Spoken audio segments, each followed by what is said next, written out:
વકીલો બી રૂપિયા ખાઈ કે ઢાંકી પડે લોકોના ગરીબોના. નહીં યાર, માણસો મારી જોડે કેસ એવા આવે છે ગામડાના કે થાકી પડેલા ના આવે. રૂપિયા કોઈ ખવડાય ગામમાં જ, તાલુકામાં, જિલ્લામાં આ બધા જાય ઘરે ફરે એટલે એ રૂપિયા લે, 5 લાખ 10 લાખ 20 લાખ તલાટીને આપવાના. હવે તલાટીને ખબર ના હોય. પેલા અત્યારે આપણે દાહોદ જાય છે, દાહોદ જિલ્લામાં તાલુકામાં ખબર ના પડે. હું જાઉં એટલે સીધા ઊભા જ થઈ જાય. તો બધે જે મામૂલી માણસ જો ઊભું એટલે અંદર જ સીધો કલેક્ટર જોડે બે ખાલી મારી ખુરશી ઉપર બેસી જાવ, જાતે પાણી પી લેવો. આપણો નિયમ પહેલેથી એવો છે, કોઈને શક નહીં પડવો જોઈએ આ કોણ છે. બરાબર. એટલે તો જ આપણને દેખવા મળે શું થાય છે. હા, ખાલી કલેક્ટર એટલો જ જાણે, એને જ ખ્યાલ હોય કે આ ભાગોળ સાહેબ છે, એને બધી જ ખ્યાલ હોય. પણ એને એમ જ કીધું ચૂપચાપ રહ્યો, જાતે પાણી પી લેવાનું, જાતે જે લાવવું જાતે. પટ્ટાવાળાને બી ખબર ના પડી, પટ્ટાવાળો શું કરે છે, આ શું કરે છે એ દેખો. બરોબર. બહુ ગોલમાલ ચાલે હર એક જિલ્લામાં. આપણો એમ નહીં, કોઈ પણ જગ્યાએ આ રીતના જ વર્તન એમ. રૂપિયા સાચી વાત. કામ થતા ના હોય, થાકી ગયા માણસ.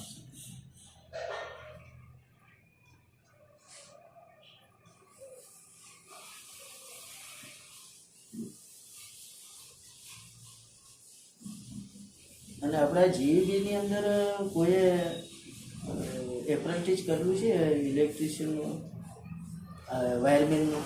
વાયરમેન કર્યા વગર વાયરમેન આઈટી પાસ કર્યા પછી એપ્રેન્ટિસ કરેલું છે કોઈ? ના, આપણે SC ST જોઈએ, બીજા ખ્યાલ પણ નહીં મળે. SC ST હોય ને તો ડાયરેક્ટ ઓર્ડર. પ્રકાશ સાહેબ છે આપણા મિત્ર, ડાયરેક્ટ જ કાઢે. MD છે, બરોડા હેડ ઓફિસ આવી ને.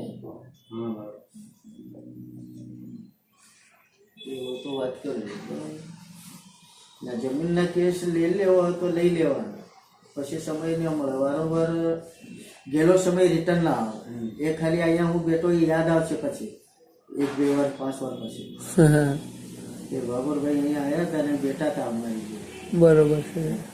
પછી સમય રિટર્ન વિચાર આવશે, એ આવે નહીં રિટર્ન. હા, વિચાર આવશે. આજે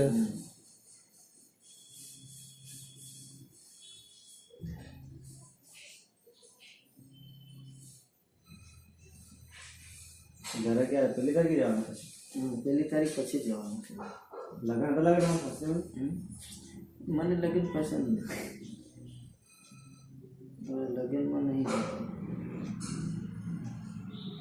આપણે તો શું છે, આપણે હું આવીશ ને ઘરે તો મારે ઘરે જ પડ્યો હોય ખાટલામાં રખડવાનું નહીં, ખેતરો ને ખાટલો. આપણે આટલા વર્ષે આવીએ, 8-9 મહિને જઈએ. હવે વર્ષમાં હું એક જ વાર 2 મહિનાની રજાલું ઘરે, તો પહેલો બીજો મહિનો તો પૂરો જ કરી દો હોળી સુધી. બરોબર. 3 મહિના કંઈક ન જ ઘરે રહેવાનું, 1 વર્ષનું. હા, પછી નોકરી ધંધા બસ. પછી વચ્ચે આવું 1-2 દિવસ તો મારીને જતો રહું ખેતીના ટાઈમમાં. હા, કોઈ ખાતર બાતર એવું હોય નહીં તો ફોનથી મંગાવી દઉં. આપણે અહીંયા 20 નંબર ઉપરથી દાહોદ, એ તો બધું ફોનથી કોન્ટેક્ટ થઈ જાય. પણ આવવાનું હોય તો આપણે આવી જઈએ. એમાં આખું થોડી પેલા મિલિટરી વાળા જોડે ફરી રહ્યો તો મહિના મારો ચક્કરવા આવે. કોઈ કેસ આવે ગોધરાનો, સતરામપુરનો, ઝાલોદનો તો આટો મારી દૂછી તો ઘેર. હા, તે બરોબર ચાલે, નજીક આવેલા હે. બી નીકળી જાય ને, એ લોકો બોલાવે. સ્પેશિયલ નહીં આવે, એક પતંગથી 2 પક્ષી મારવાના. એને બી બુરું નહીં થયું, આપણને બુરું નહીં લાગવું જોઈએ. બધું કામ આ નિયમ છે, બંને તાજવા સરકાર. એક તાજુ ઊંચું નીચું ના હોવું. હા, તેલો કુદરત ની છોડે, આ ઉપર તપે બધાને દેખે છે. ઠોકર ખારીને બી મારી નાખે, ભગવાન બી એને માટે નહીં લે, બીજાને થકે કરાવી દે. કરમ તમારે ભોગવવા જ પડે જ્યાં. એટલે હું એ હિસાબથી ચાલું છું. બરોબર. મારે 3 પેઢી દેખવાની છે, છોકરાના છોકરા. તમારા જમીનનું થઈ જાય એટલે તમારા પપ્પાના 3 ભાઈઓ કે 4 ભાઈઓ કે 1 ભાઈ પાસે ભગવાનને કે મને 1 વાર જીવન જીવવા. મારે જીવવું છે, મારા રૂપિયા મહત્વ નથી મને. મને તો હું લાત મારી દઉં, યસ કે નો આપણને કોઈ લેવા દેવા નહીં, પણ કામ કરો, સાચું સત્ય કરો. આપણને દુવા મળી જોઈએ. આપણે 3 પેઢી સુધી જીવવાનું છે, જીવવા માટે કરવાનું છે. આ તો એક ખોળ્યું છે, કાચી માટીની મૂર્તિ છે, એ તો ક્યારે વકરી જાય કોને ખ્યાલ. બરોબર. સારા કર્મ કરેલા હોય ને તો કદાચ ટકે, હા તો થોડી ગેરંટી હોય મારા હોય 70-80%. નહીં તો એની બી ગેરંટી ના હોય, કોઈ નક્કી ના હોય. હા ભગવાનને બી સારા વ્યક્તિની જરૂર હોય. હા ને આવો પીર હમણાં રસ્તામાં પડ્યો તો ના લે ભગવાન. સારો વ્યક્તિ જ જાય. પેલો જે રોજે બગડતો ફરે નામ ઝઘડા કરે એને ના લે. લોકો કે પેલો સારો હતો. હા હાચી હતી વાત. આ તે આ મરતો જ હારું એમ જ કે, હા એમ કે મનમાં જ કે ને. પણ એને મરે ભગવાનને કામ ના મળે એનું શું કરવાનું? નામ નહીં મળે પછી ભગવાનને આછા માણસની જરૂર. હા અવેરવાનું કામ કરે. લાઈન ક્યાં નાખે ત્યાં? અહીં નીચે મન ખાને એના કરે ઉપર મેલે માણસ એટલે એવું હોય આ બધું કામ કરે. બધું મહાભારત, રામાયણ, ગીતાચાર બધું વાંચવું પડે. મને તો મોડે યાદ, એટલે આપણે આટલું બધું વિચારી જ બોલું. બરોબર. અને ડાયરેક્ટ એમ ઓર્ડર કઈ રીતે નોકરી તમને મળી? હું પહેલાં પોલીસમાં એવું કયા અહીંયા સુરત સુરતમાં હતા? 11 જૂથ વાવમાં હું ભરતીમાં ગયો. હે ત્યારે નગરસિંહ પ્લાસ હતો. નગરસિંહ પલાવીમાં હતું ને? ડીએસસીમાં એ 11 જૂથ વાવ ભરતીમાં એ જ આવ્યો હતો અમારે. હે ત્યારે હું ત્યાં લઈ ગયો હતો. પછી 98માં ઓર્ડર થયો હતો. 98, 99, 100 3 વર્ષ નોકરી કરી. 3 વર્ષ નોકરી કરી પછી આ ખાતે કે આપણે અહીંયા વેકન્સી બહાર પડી ક્લાર્કની, તો મેં ભરી દીધું હતું. મારે ડિપ્લો કરવું હતું, સિવિલ મેન ડ્રોઈંગ હતું મારે ડિપ્લો. પછી આણંદ તો મારે ખેતીવાડીનું મેં કર્યું. 3 વર્ષ કોલેજ આ જ કોલેજ છે મારી, યાર ખેતીવાડી. મોટું ચોપડીવાળી? હા, ત્યાં જ મેં 3 વર્ષ કર્યું. પછી એ પહેલાં 12 પછી ડિપ્લો પહેલાં કર્યું, પછી આ કર્યું મેં કોલેજ. મારો એ બીએસસી છે મારે. તો એને મારે બંને જોબ આવ્યા હતા. આ શું છે એ મારે જે ખેતીવાડી આપણે પ્રોફેસરનો આવ્યો, તો એને મેં કાઢી નહીં ગયો. મેં કીધું આ ખેતરોમાં ફરવાનું, ત્યાંનું ત્યાં રહેવાનું દેખી આવ્યો. 3 વર્ષ ભણ્યો એટલે અહીંયા હોસ્ટેલમાં. એટલે આ પ્રોફેશન ના બનાવ્યો. બાકી ઇન્ડિયા ખેતરોમાં ના સોરા બાજુ ફર્યા જ કરવું. તો પછી આને આ ભર્યું એટલે આમાં ક્લાર્કમાં લઈ ગયો હતો હું, મહેસૂલ વિભાગમાં. એટલે ક્લાર્કમાં લઈ ગયો. 2 વર્ષની અંદર પ્રમોશન થઈ ગયું.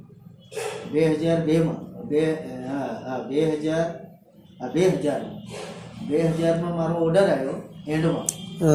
આ અત્યારે આજે 27-28 તારીખે ઓર્ડર આવ્યો 12મા મહિના. અને પહેલા મહિનાની 10 તારીખે હું લઈ ગયો 2001માં. હું 2001માં લઈ ગયો 10 તારીખ ઓર્ડર થયો. રિઝાઇન નથી મૂકીને હું જતો રહેલો. આ એને 6 મહિને રિઝાઇન મૂકવા આવ્યો છું. એટલે એમાંથી પછી સીધું પ્રમોશન થઈ ગયું. એટલે આપણે પેલા ત્યારે ડાળા ગેડા એટલું ભણેલા જ નહીં હતા ને ત્યાં સાઈડમાં. હા એટલે મેળ ખાઈ ગયો ડિપ્લોમા. હા એટલે પ્રમોશન થતું જ ગયું. બીજું પ્રમોશન. હવે આ ત્રીજું લાસ્ટ 2000 મારા 12 થી 13 તારીખે છે એ પ્રમોશન લઈને રિઝાઇન. એટલે સીધો 2.5 લાખ રૂપિયા દર મહિને કઈ નહીં જાય મારે. એવું? ઓહો, એટલે ખાલી પ્રમોશન લેવા જ રોકાયેલા છે એમ કહો? એના સારું જ રોકાયેલો છું પ્રમોશન માટે. બેઠો પગાર પછી 3 મહિના ઘરે રહી જાવ. કોઈ કાઢતી નહીં એમ કહો? આ લોકોના ઓર્ડર નીકળી જાય 3 મહિનામાં. બરોબર એટલે બધું ચારે બાજુનું વિચારીને જ કામ કરાય. બરોબર છે. હા એટલે ઘરને ઘર થઈ જાય અને પેલી રજા પૂરી થઈ જાય બધી મારી જે મળે નહીં. હા કાયદેસર મારી રજા વધારે છે જ નથી, ફૂલ રજાઓ પડી છે. હા વર્ષમાં તમારે કેટલી રજા? મારે રજા જ નહીં રાખતું. મારે તો ફરવાનું હોય એટલે શનિ રવિવારે રજા હોય. બીજો શનિવાર અને સોતો શનિવાર તો બરાબર પ્રાઇવેટ કામ કરવાના હોય પાછા. આપણે કામ કરવાનું સારું અને સચ્ચાઈ ઉપર અને પૈસા કમાવા. તમે ખુશ ને હું ખુશ, હું આવું જ કામ કરું. બસ એ બરોબર. હવે આ 20 વર્ષની નોકરી મારે પૂરી થાય આ 10 તારીખે પહેલા મહિને હા 2021 20 પૂરા થાય અને રિઝાઇન મૂકી દો. એટલે આપણે શું છે, મોટી વાત નહીં, આપણે સાદું સિમ્પલ જીવન. હા બસ. શું કર્યું કે હાથીના દામ વટાડવાના, બીજાને સાવવાના બીજા હા માણસો.